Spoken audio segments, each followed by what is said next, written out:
Have you ever wondered why some people seem to have a natural knack for making money, while others struggle to save even a penny? Money. It's a simple five-letter word, yet it holds immense power. It can bring joy, create opportunities, and trigger anxieties. But have you ever stopped to think about why money affects us the way it does?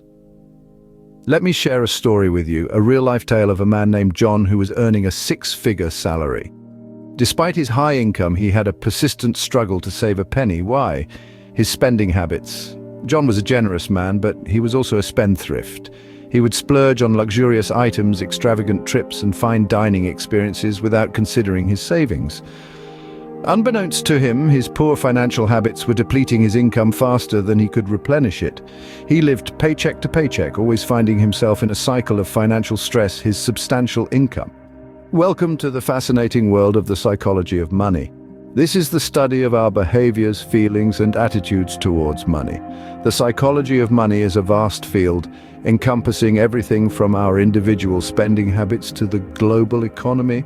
Our relationship with money is often forged in our early years. Our parents' attitudes towards money, whether they were savers or spenders, can have a profound impact on how we handle our finances as adults. Similarly, our experiences, whether of abundance or scarcity, can shape our money mindset. But it's not all set in stone. Beliefs about money, once recognized, can be changed. The way we think about money can be rewired. And this is where the power of understanding the psychology of money comes in. It can help us break free from unhelpful financial behaviors and create a healthier, more positive relationship with money. For instance, if you find yourself in a situation like John's, understanding the psychology behind your actions could help you curb this habit. Or if you're constantly worried about money, even when you have enough, delving into your money mindset could help alleviate these anxieties. Money isn't just about numbers on a screen or pieces of paper in our wallets. It's intertwined with our emotions, our beliefs, and our identities. So understanding the psychology of money isn't just about improving your financial health. It's about improving your overall well-being. So let's delve in and uncover the mysteries behind the psychology of money like John did and transform our habits for the better. Our beliefs about money often stem from our childhood. What were your earliest memories of money? Picture this. You're 6 years old and you've just lost a tooth. The tooth fairy leaves a shiny coin under your pillow and you're over the moon. This is perhaps one of the first interactions that many of us have with money. But as we grow older, we start forming beliefs about money, often influenced by our family, our environment, and our experiences. Let me share a story. There once was a young man named Sam who grew up a low-income family, surrounded by the harsh realities of scarcity. This led him to develop a scarcity mindset where money was viewed as something hard to come by. Sam's every action was driven by the fear of not having enough. He clung onto every penny, reluctant to spend or invest, believing that money was hard to come by. However, as he grew older, he realized that his beliefs about money were holding him back. He started questioning these beliefs, challenging them, and decided to replace them with healthier ones. He began to see money not as a source of stress, but as a tool, a resource that could help him achieve his goals and dreams. This shift in mindset was transformative for Sam. It empowered him to change his financial behaviors, take calculated risks, and ultimately improve his financial situation. Our beliefs about money, whether we're conscious of them or not, become ingrained in us, shaping our attitudes towards money and inevitably our financial behaviors as adults. But here's the thing.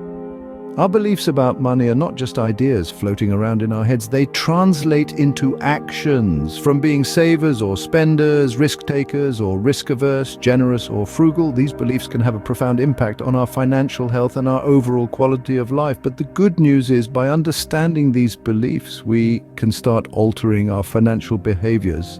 Just like Sam, we can challenge our money beliefs, question them, and if necessary, replace them with healthier ones. We can learn to see money not as a source of stress, but as a tool, a resource that can help us achieve our goals and dreams. Our money beliefs can shape our financial future, but remember, they are not set in stone. Are you a spender, a saver, or somewhere in between? Your money personality can reveal a lot about your financial behaviors. In the world of personal finance, we often talk about money personalities. These are the patterns of behavior and attitudes we adopt towards money. Whether we realize it or not, we all fit into one of these categories, and understanding which one can unlock the door to better financial decisions. First, let's talk about the spenders, sharing a real-life example. Meet John, a young professional who loved shopping and all the latest gadgets. John identified himself as a spender, as he felt a rush of excitement every time he made a purchase. He loved the thrill of shopping and prioritized immediate gratification over long-term financial goals. But once he came across the concept of money personalities, he realized he was a spender. Understanding this, John started to observe his spending habits closely. He started setting strict budgets, automating his savings, and eventually was able to curb his impulsive shopping habits. Today, John is much more financially stable and in control of his financial future. Continuing with our discussion, we have the savers next. Savers are the antithesis of spenders. They take joy in their bank balance increase and are more likely to prioritize financial security over immediate gratification. Savers often have a plan for their money and are less likely to make impulsive purchases. Then we have the avoiders. Avoiders often feel overwhelmed or anxious when it comes to money. They might neglect their financial responsibilities, not because they're careless, but because they find the whole process stressful. The key for avoiders is to start small, take one step at a time, and gradually take control of their finances. Finally, we come to the money monks. These individuals see money as a necessary evil and often feel guilty about possessing it. They believe that money corrupts and prefer to live a minimalist lifestyle. Though their perspective is unique, money monks can sometimes struggle to achieve financial stability due to their ambivalence towards wealth. Each of these money personalities has its strengths and weaknesses. The key is to understand where you fall on this spectrum and use that knowledge to your advantage. For instance, if you're a spender like John, you might want to set strict budgets or automate your savings. If you're a saver, you might need to remind yourself that it's okay to enjoy your money now and then. So, which money personality do you identify with? And more importantly, how can you use this understanding to improve your financial future? Money isn't just about numbers and bank accounts, it's also about feelings and emotions. As we delve into the emotional side of money, let's consider the story of Jane. Jane was a successful young woman, but with a lot of stress in her life. She would often find herself browsing her favorite online stores after a long, tough day at work. It wasn't long before she had a few items in her cart and would hit checkout. This is a classic example of emotional spending. Jane was using shopping as a way to manage her stress, to feel better, but the euphoria of a new purchase often faded quickly, and what she was left with was a lighter wallet and often a sense of regret. She found herself caught in this cycle, her emotional spending leading to financial problems. It's a slippery slope, and it's how Jane initially found herself in debt. But then Jane decided to take charge.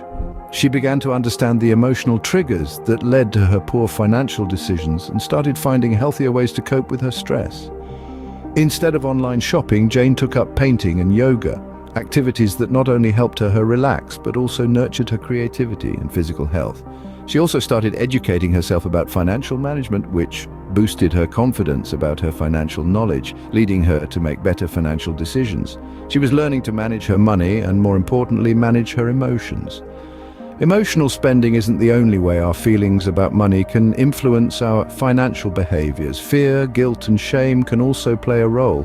Others might feel shame about their financial situation, which can prevent them from seeking help and perpetuate a cycle of poor financial decisions.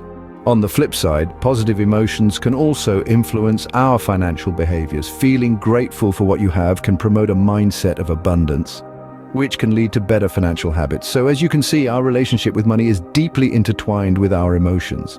Understanding this can help us make better financial decisions and create a healthier relationship with money. Managing your money isn't just about managing your bank account, it's also about managing your emotions. It's about understanding the emotional triggers that can lead to poor financial decisions and finding healthier ways to cope with these emotions. Because at the end of the day, having control over your money means having control over your emotions as well. Just like Jane, who transformed her relationship with money, we too can learn to manage our emotions and finances better.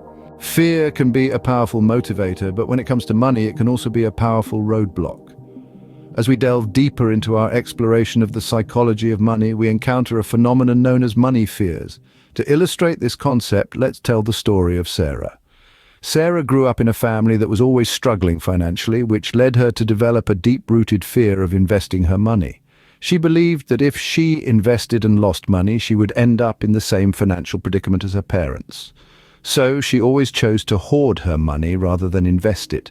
Money fears, simply put, are anxieties or apprehensions we harbor about finances. They can range from the fear of not having enough to the fear of losing what we have, or even the fear of money itself. These fears, however subtle or pronounced, can shape our financial behavior in ways we may not even be aware of. Sarah, for example, found herself hoarding money not out of prudence, but out of a deep-seated fear of poverty. Sarah's fear of investment is another instance of how money fears can lead to financial problems. Her fear caused her to miss out on the potential growth of her wealth through investments. Understanding our money fears is the first step towards overcoming them. It requires self-awareness and introspection, a willingness to confront our deepest anxieties and insecurities. Sarah realized that her fear was holding her back from improving her financial health. She decided to educate herself about investing, understanding the risks and rewards. With this knowledge, she was able to overcome her fear and started investing wisely, improving her financial health significantly. Facing our money fears can be a daunting task. It's not easy to confront the things that scare us the most, but it's necessary. Sarah's story is a testament to how, by acknowledging and addressing our fears, we can start to make better financial decisions. We can break free from the cycle of debt or the prison of miserliness. Facing your money fears may not be easy, but it is an essential step towards financial freedom. So as we continue on this journey of understanding the psychology of money and learning from people like Sarah, let's remember that fear is not an insurmountable barrier, but rather a challenge to be overcome. Our daily habits can have a big impact on our financial future. What are your money habits? Money habits are the routines and behaviors we exhibit around money on a daily basis. They are the actions we take, the decisions we make, and the thoughts we harbor about money each and every day. And these habits, be they wise or unwise, can wield a powerful influence over our financial well-being. To illustrate this, let's look at a story of a woman named Lisa. Lisa used to struggle with her finances. She often found herself living paycheck to paycheck and constantly worrying about money. But then, she decided to take control of her financial health by changing her money habits. Lisa started by tracking her spending and realized she was spending an exorbitant amount on eating out and buying coffees. So she decided to make small changes, like bringing her lunch to work and making coffee at home. Lisa also started saving a small portion of her income every month. Over time, these small changes became habits, and Lisa began to see a difference in her financial health. She was no longer living paycheck to paycheck, she had safety net, and she was even able to start investing. Lisa's story shows how developing healthy money habits can secure our financial future. Think about it. How often do you check your bank balance? Do you keep a record of your monthly income and expenses? Do you save a portion of your income, or do you spend it all? These decisions and actions form your money habits, and they can either build or break your financial health. But why are money habits so important? Well, they're important because our financial future is not shaped by the big one-off decisions we make, but rather by the small, everyday decisions. So take a moment to reflect on your money habits. Are they serving you well, or are they leading you down a path of financial stress? If it's the latter, then it's time to make a change. And the good news is you have the power to do so. Remember, small changes in your daily habits can lead to big changes in your financial future.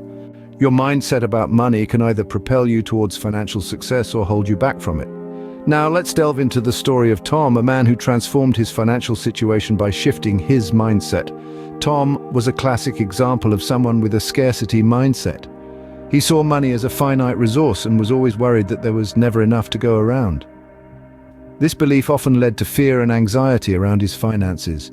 He saved aggressively, often at the expense of his quality of life, and sometimes avoided financial matters entirely. This led to a lack of financial control and constant stress.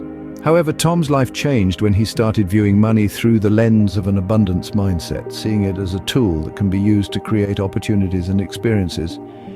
He began to believe that wealth was something that could be created, not something limited and constant. Tom started to focus on investing his money rather than just saving it, and saw financial challenges as opportunities for growth and learning rather than dead-end problems. This change in how he perceived money had a profound impact on his situation. He became proactive in his financial, and instead of thinking, "I can't afford it," he began to ask, "How can I afford it?" This shift in perspective opened up a whole realm of possibilities for Tom and led to a significant improvement in his financial situation. He was able to take control of his finances, investing wisely and growing his wealth over time. By adopting an abundance mindset, Tom approached his financial goals with optimism, creativity, and resilience. He saw opportunities instead of roadblocks, solutions instead of problems, growth instead of stagnation. He made financial decisions that aligned with his values and aspirations rather than being driven by fear or lack. To sum up, Tom's story clearly illustrates that your mindset is a powerful tool. Use it to your advantage to create the financial future you desire. We've journeyed through a lot about the psychology of money today, and we've made that journey with the help of some real-life narratives. So, what are the key points to remember, and how do these stories tie in? We began by examining the complex connection between our minds and money, a relationship illustrated by John's narrative. His personal experiences and societal conditioning greatly influenced his financial decisions, teaching us the importance of being mindful of this relationship. Delving into the realm of money beliefs, we met Jane. She showed us that our deeply rooted perceptions about money can shape our financial realities. By challenging and changing her limiting beliefs reshaped her financial future, teaching us the power of self-awareness. We then ventured into the world of money personalities, using Peter's story as an example. Peter's unique money personality, a combination of his innate traits, learned habits, and beliefs about money, revealed his financial strengths and weaknesses. This illustrated the importance of understanding our money personalities. Following that, we explored the emotional aspect of money with Linda's story. Her tale reminded us that money isn't simply a physical entity, but also an emotional one. This taught us the importance of emotional control in financial decision-making. Then we discussed the fear of money through David's experience, an often overlooked aspect of personal finance. His struggle to overcome his money fear reminded us that recognizing and tackling our financial fears is essential for financial prosperity. Catherine's tale gave us insight into money habits, the recurring behaviors that determine our financial health. Her transformation from poor money habits to strong ones, like budgeting and saving, led her to financial stability. Finally, we discussed the power of the money mindset with the help of Paul's story. Paul's shift from a negative and scarce mindset to a positive and abundant one attracted wealth, showing us that cultivating a positive money mindset is essential for achieving financial freedom. Understanding the psychology of is the first step towards financial freedom, as these stories have highlighted. Remember, the power to shape your financial future is in your hands.